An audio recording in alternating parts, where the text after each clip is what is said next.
first one in last session. Still a lot of fun so far. Fun to continue. So our next presenter is a well-known and admired. I don't know about that. Who has done a lot of work on the salamanders.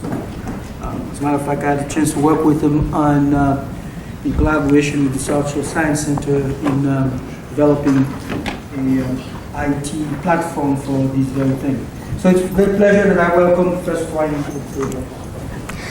Thank you. I'm going to talk out here. I don't think I need a mic. How's everybody doing? You sure? That doesn't sound very convincing. Well, you know, this morning, Dr. LaFountain was here and... Wait, before I go any further. I use this to advance? Yes. Okay, there we go. So Dr. LaFountain was here this morning and he talked a bit about a lot of different things, but one of the things that was embedded in his conversation with us this morning was the idea of telling stories. Okay, so I want to tell you a story today. A story called Chasing Giants. And this story has a main character that is a giant salamander, which you can see here on the screen. And you're also going to learn about a group of young scientists and their professors who went out to learn something about this particular salamander. But first I need to tell you the backstory really quickly. So a couple years back, well, I'll actually go a little farther back than that. My son used to watch every day Jeff Corwin and Steve Irwin. And every time I watched those shows, I said, I could do that. I could do that. I could wear khaki. All right? I could get out there and talk about animals. I want to do that. So I actually and I loved vernal pools. It's one of the things I study here at ENC. And I thought, man, maybe I could make a documentary about vernal pools, because there is no documentary about that anywhere that I can find. So I went to what we call our IPD committee here, and I said, hey, can I have some funds to get a computer that will allow me to start creating some videos for the classroom and for other purposes? And they were nice enough to give me some money to get a computer. So I got one, and I started learning how to make videos. And I started making some videos about vernal pools. And one of my students, who happens to be sitting in the room, I won't make her stand up though, also started making some videos with me along with some other students. And you can find those videos on, well, I'll give you the YouTube site later, but it's called Vernal Pool Chronicles. And that was my first introduction to video making. Not last fall, the fall before last, I was invited to go out to Northwest Nazarene University to talk about vernal pools, and I showed many of the video clips that I had at that talk. And Dr. Cassell, who was just here a couple weeks back with his Naked Canaries exhibit, said, hey, I go out every summer and I do this thing called Salamander Camp. And he told me all about it, and it's working with the Idaho giant salamander. I said, hey, I want to come out and I want to make a documentary about what you're doing. He's like, well, yeah, come on out, let's do it. So I went back to IPD. I said, hey, I want to go to Idaho and make a documentary, and in the meantime, I'm going to learn how to use these methods that Dr. Cassell is using to study the Idaho giant salamander. They funded it. This is great. I went to Idaho. And that's the story I'm going to tell you today. All right? So when did I go? I went last summer between August 9th and August 21st with Dr. Cassell from Northwest Nazarene University. And we went to a place called Weir Creek, which is in the Clearwater National Forest in north central Idaho, a little bit north and east of the Bitterroot Mountains. And our purpose there was to capture, tag, and release Idaho giant salamanders for the purpose of learning about the size of their population, what habitats they were using, and at the same time, I created a documentary that told the story of Dr. Cassell and his work. You see, Dr. Cassell and his students have been going out there for 10 years and doing this work, and that story needed to be told about what they were doing and what they were learning. So where was I? Does this have a laser pointer on it? Yeah, the red button. The red button. Okay.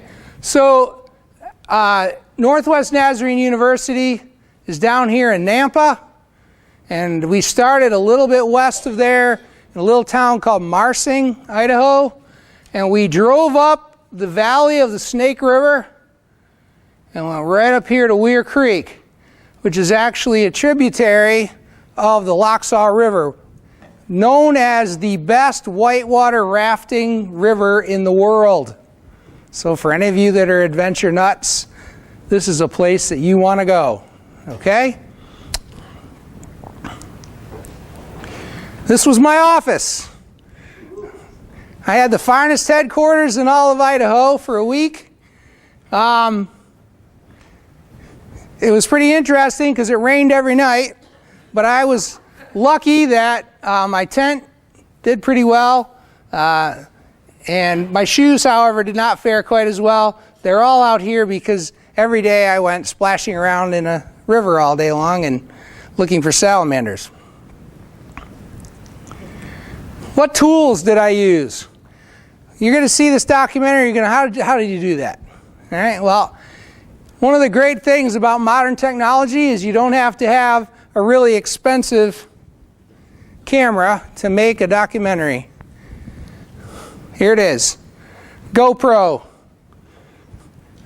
The newest version of this will record in full 4K cinematic video.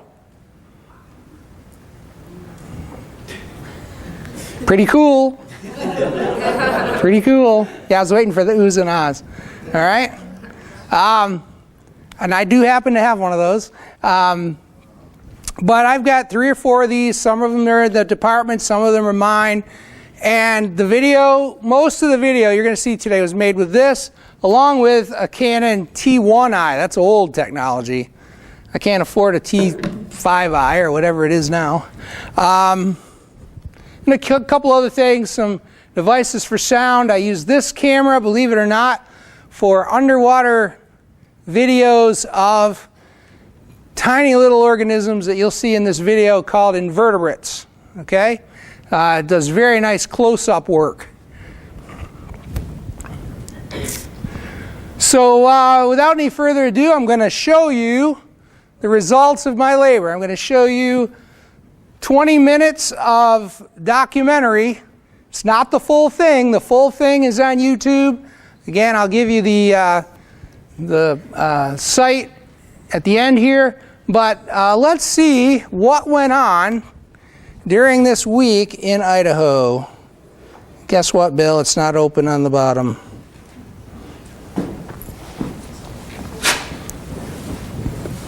I don't think. It's that one right there. Oh, it's that? Okay. Here we go. Full screen.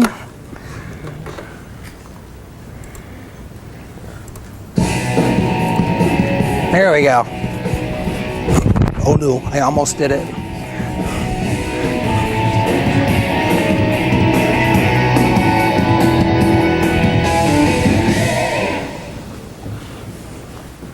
I'm Professor Jonathan Twining from Eastern Nazarene College.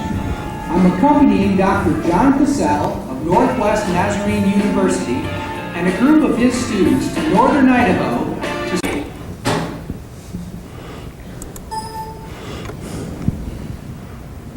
Okay. Do I have to do that up there, Bill?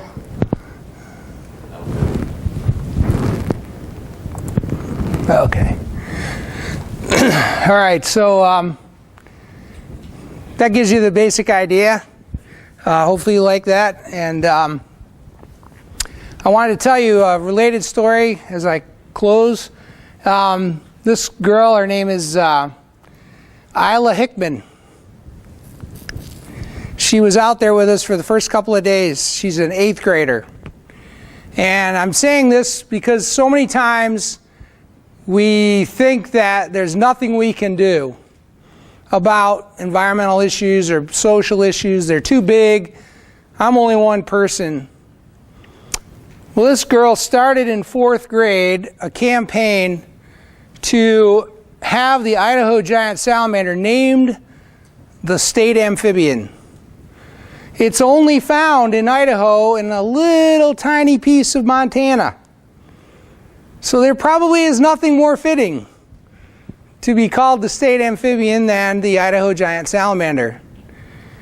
And she went and met with her state representatives in 4th grade, and they politely said, no thanks.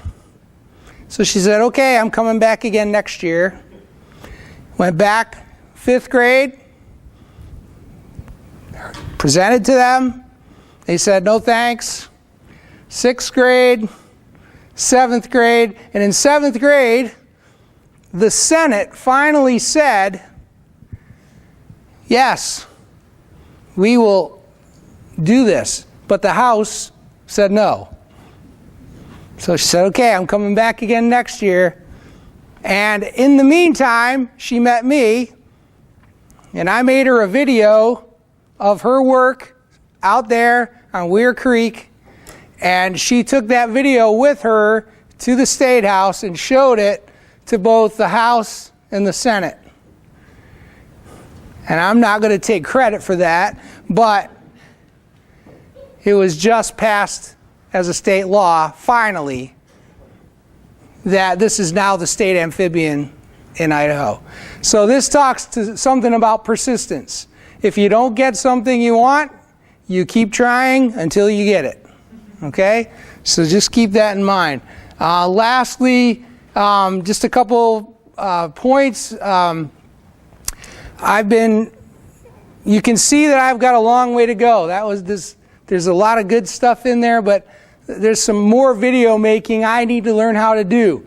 So I continue to do that. And you can see some of my videos, the travel videos for ENC, which would include Hawaii, Costa Rica, this video from Idaho, are all on the One Biota Network on YouTube. All the vernal pool videos we make are on Vernal Pool Chronicles. And some of those videos have been used, I've been told they've been used in Ohio, Connecticut, and Massachusetts to help train vernal pool volunteers and citizen scientists how to certify vernal pools. Recently, the Vernal Pool Association and the Rhode Island Natural History Survey put up some of the videos I made just a couple weeks ago of spotted salamanders breeding in vernal pools, put them on their social media pages, and want me to continue to produce more videos that they can use. And finally, my next adventure will be 2 weeks in Costa Rica in May, where I will be making another documentary that will again feature Dr. Cassell and his students. Hopefully sometime I can get some ENC students to go to Costa Rica and we can make our own video. But that's an adventure I can't wait to have. It's going to be pretty exciting. So with that said, thank you very much. And are there any questions you guys have for me?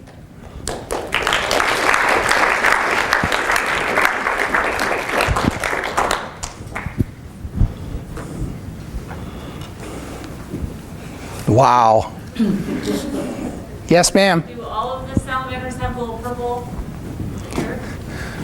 Okay, only the larval stage and the adult pedomorph stage. So the adults come in 2 flavors. They come in the mature terrestrial phase that has no gills, that lives on the land. And then there's the pedomorph, which looks like a larva, but is a fully functional adult. It has gills and it lives in the stream. So the larva and those pedomorph adults. Those purple, the purple fluffy stuff? Those His gills. Those are gills. Yeah. But keep in mind, like most amphibians, they breathe not only through those gills, but also through their skin. Okay? Yes? So you said at the beginning of the documentary that you were hoping to see one of the land... The adults, yeah, we did not, yeah. And I want to say thanks to Dr. Cassell for the photos of the adults. He let me use those from his collection. And I got to say, this was a team effort. There were several people that were helping me make these videos. It wasn't just me. They pitched in. How'd you like those shots moving, the camera moving down the stream or across the stream? That was with a rope camera. We strung a rope between two trees, had a pulley there and slid it down and took the... So you got to get creative. You got to be innovative if you're going to get the good shots. Any other questions? Okay, thanks.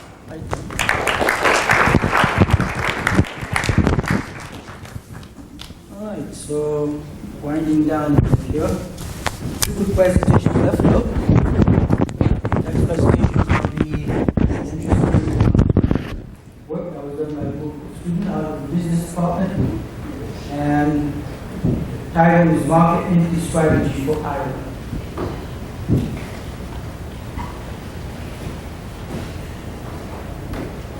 John, you have a clicker for them? The clicker? Okay.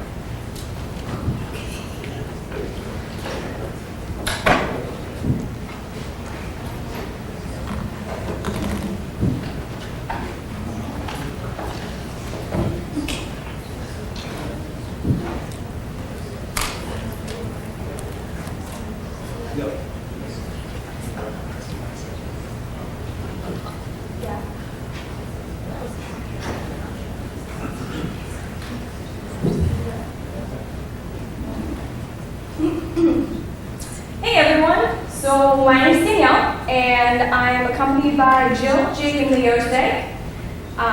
So why are we here? Well, we are just 4 of the students who are from different business classes, global business classes, and we were chosen to represent the larger group of students who went to Ireland over spring break.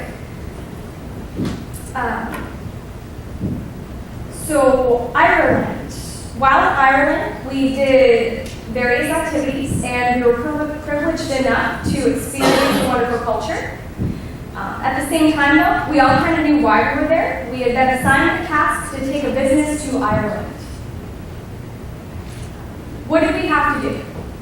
We had to choose a business that is currently in the United States and create a business plan to bring it over to Ireland.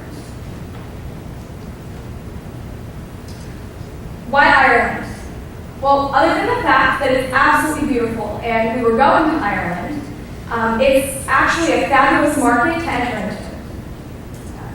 Ireland is just coming out of a recession, so that means that consumers have money to spend and producers have products to sell. Ireland also has a low tax rate at this moment, and euro to dollar exchange is also one of the best that it has been in a long time. The tax rates, like I said, are quite low. And that means that it's wise to take an American company and put it in Ireland. They are offering a tax haven for American companies, so that's awesome. And over in Ireland too, we have all of our resources that we need over there, so that's great. What are we bringing to Ireland? We are bringing Five Guys Burgers and Fries over to Ireland.